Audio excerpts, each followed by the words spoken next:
नमस्कार, मी पद्मा। आज तुम्हाला मी शेंगेची भाजी करून दाखवणार आहे। ही पापडीची शेंग आहे आणि घेवड्याची शेंग म्हणतात त्याला, बोंबील घेवडा। तर ह्याची आज मी तुम्हाला वेगळ्या पद्धतीने भाजी करून दाखवणार आहे। तर कढई घेतली आहे, त्याच्यात 2 पळ्या मी तेल घालणार आहे। ह्या भाजीला थोडंसं तेल जरा जास्त घालायचं। 2 पळ्या मी तेल घातलेलं आहे। गॅस मोठा करायचा आहे, तेल छान तापवून द्यायचं आहे।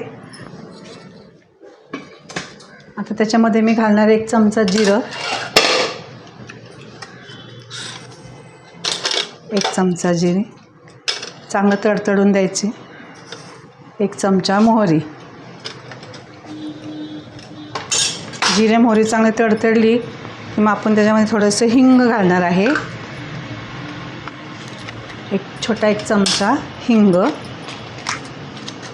छोटा 1 चमचा हिंग। वास पण छान येतो भाजीला आणि भाजी टेस्टी होते। त्याच्यामध्ये घालणार आहे मी कांदा घालते। 2 मध्यम आकाराचे कांदे चिरलेत मी छोटे। गॅस मोठाच ठेवायचा। कांदा आपल्याला एकसारखा परतून घ्यायचा।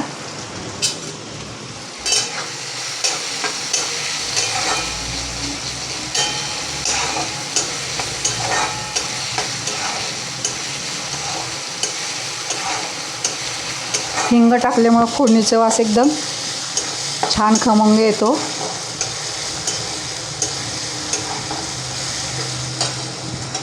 कांदा आपल्याला चांगला परतून घ्यायचा आहे।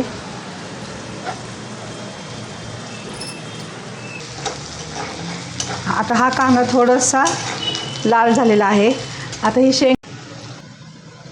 आता हे कांदा थोडा लाल झालेला आहे। आता ही शेंग मी स्वच्छ धुवून घेतलेली आहे। आता ही आपण ह्याच्यामध्ये टाकूया तेलामध्ये आणि हिला पण तेलामध्ये आपल्याला छान परतवून घ्यायचं आहे।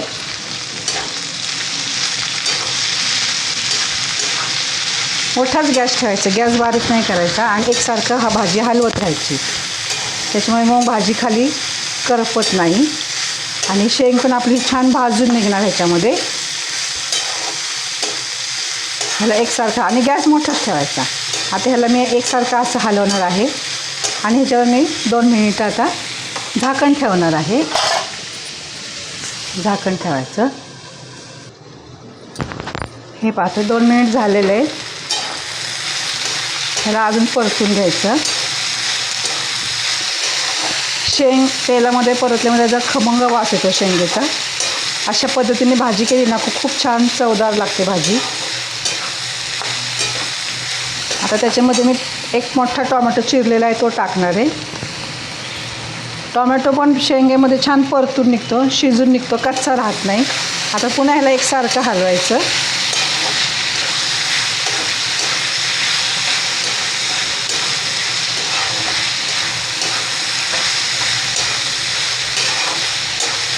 एकसारखं हलवून आता जेव्हा आपण झाकण ठेवणार आहे 2 मिनिट झाकायचं। गॅस मोठाच ठेवायचा। 2 मिनिट झालेत। आता त्यात थोडंसं मीठ घालते, चवीपुरतं मीठ घालायचं आपल्याला। पुन्हा हलवायचं। आपली शेंग चांगली भाजून निघालेली आहे तेलामध्ये। तुम्ही अशा पद्धतीने भाजी केली ना फार टेस्टी लागते। आता नेहमी आपण ह्याच्यामध्ये मसाला घालतो, तर आज मी हिरवी मिरची घालणार आहे। तर इथं मी ही हिरवी मिरची, आलं, लसूण आणि कोथिंबीर आणि हिरवी मिरची वाटलेली आहे ते 2 चमचे घालते। तुम्ही तिखट तुमच्या आवडीप्रमाणे घाला। पुन्हा परता चांगलं। वरनं मिरची घातली तर ती अशी कच्ची राहत नाही। आपण तेलामध्ये परततो ना ती शिजून निघते। त्याला एकसारखं हलवायचं, पुन्हा हलवायचं, परतून घ्यायची छान। आता मी गॅस बारीक करणार आहे, कारण ही मिरची पण आपली शिजून निघाली पाहिजे। आता मी गॅस बारीक करून त्याच्यावर पुन्हा 2 मिनिट झाकण ठेवणार।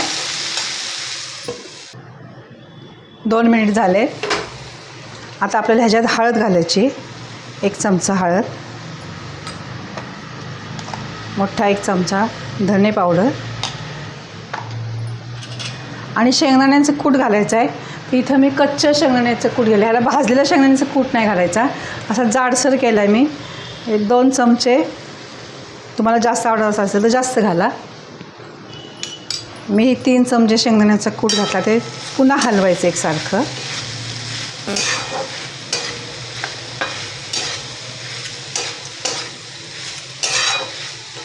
मोठा गॅस करायचा.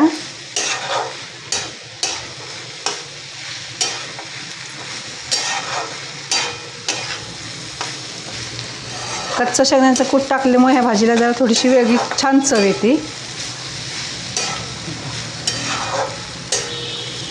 एकसारखं परतत राहायचं ह्याला. आणि आता ह्याला आपण ही शेंग थोडीशी शिजून निघालेली तेलामध्ये. हे पहा लगेच तुटती आहे. तर आपण ह्याच्यात थोडंसं गरम पाणी घालायचं आहे. थोडंसं गरम पाणी घालते मी. 1 अर्धा ग्लास. तुम्हाला जर थोडा रस्सा हवा असेल तर तुम्ही आणखीन पाणी घालू शकता. आता इथं मी अर्धा ग्लास पाणी घातलेलं आहे. आता इथं पुन्हा ह्याला मी बारीक गॅस करून आता हे आपण 5 ते 7 मिनटं ह्याला आपण शिजून घेणार आहे. हे बघा आता 5 मिनटं झाली आहेत. आता हे बघा आपली भाजी छान शिजली आहे. आता ह्या बिया ज्या असतात ना, ह्या जर जास्त कडक असतील तर तुम्ही सेपरेट ह्या उकडून ह्याच्यात टाकू शकता. त्या जर ह्याच्यामध्ये शिजत नाही काय वेळेस, पण तुम्ही सेपरेट उकडून ह्याच्यात टाकू शकता. पण आता ह्या शिजलेल्या आहेत बघा. ही भाजी आपली अशी छान तयार झालेली आहे. ह्या पद्धतीने तुम्ही भाजी करून पहा. खूप टेस्टी आणि फार छान लागते. आणि तुम्हाला आवडली असेल तर मला कमेंट्समध्ये सांगा की ही भाजी तुम्हाला कशी वाटली.